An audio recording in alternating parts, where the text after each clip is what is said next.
and welcome to Fish in the Barrel. My name is Faiza Osmani and I'm here along with Ahmed Habib, Riddhi Rishi, Karishma Patel, and Muhi Sohani. And today we're going to be shooting Uber.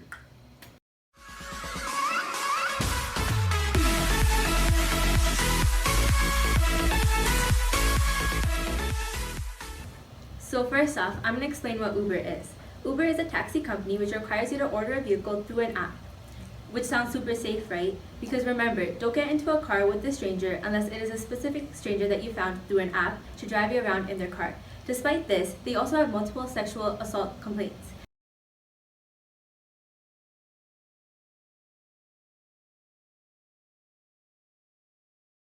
And they also support a man named Donald Trump. And that statement alone shows how amazing this company really is. Now, Uber obviously sounds like something that you wouldn't trust. It seems to have a terrible reputation and contradicts almost everything you were taught as a child. I mean, you're getting into a car with a stranger as they offer you candy. They're asking you to pay them money so that they can kidnap you. Not only has it been striking fear within society, but it has also stirred up a lot of hatred within the taxi driving community. Now, this guy, being a taxi driver himself, has taken his hatred to a whole other level. Let's take a look. So what are you hoping to accomplish today? Yeah, Jan Todi, we're going to tell him he's not listening. He's something behind. You got to put him a snitch line for him. He says he's listening. He says he's trying to get something done. He's just yapping. That's all he's doing. The law is on the book. Law is on the book. If dead about the law, we shouldn't be the problem right now. That's right. The law is on the book, my man. Uber, you know, Uber is going to be like ISIS, my friend. Uber is ISIS. You know what ISIS mean? Uber is ISIS, my man. That's going a little bit too far, my friend. Yeah, Uber is ISIS, man. They're printing money.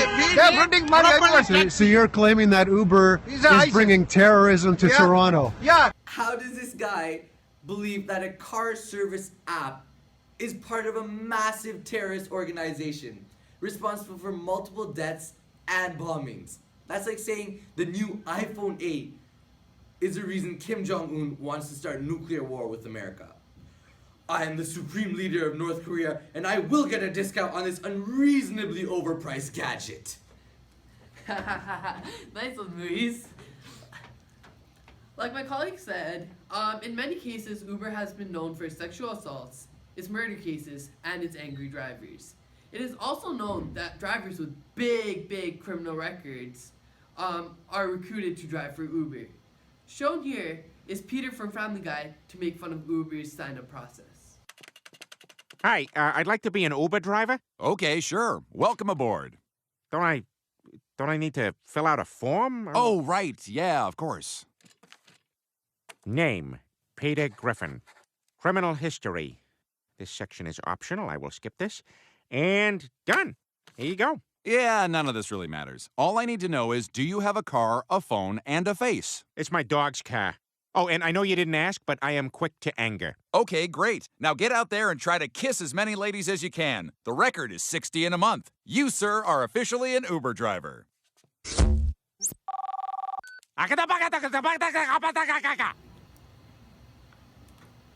I'm definitely going home in an Uber with a man like Peter tonight. If a man like Peter, whose IQ is deemed as below mentally unstable, can end up being an Uber driver, imagine the type of people that you may be driven home by in an Uber. In 2015, it was found that 25 drivers alone in Los Angeles and San Francisco were not detected who had criminal records. Many who were registered sex offenders and who were convicted murderers. This was because Uber relies on name searches for criminal records compared to taxi companies that are based off of the US FBI fingerprint checks, which access the FBI database, and which also includes a drug screening. But then again, why does it matter? What are the chances I'm gonna get murdered by a crack addict in an Uber tonight? On a confessional app, there was an anonymous confession stating that there are Uber drivers out there that have never been screened. All you have to do is input your information on an existing driver's account that no longer wants to work, and presto, you are online and you're driving an Uber. Can't wait to be seated in an Uber where I have better vision than my 80-year-old driver. Son, is that a stop sign or a pedestrian?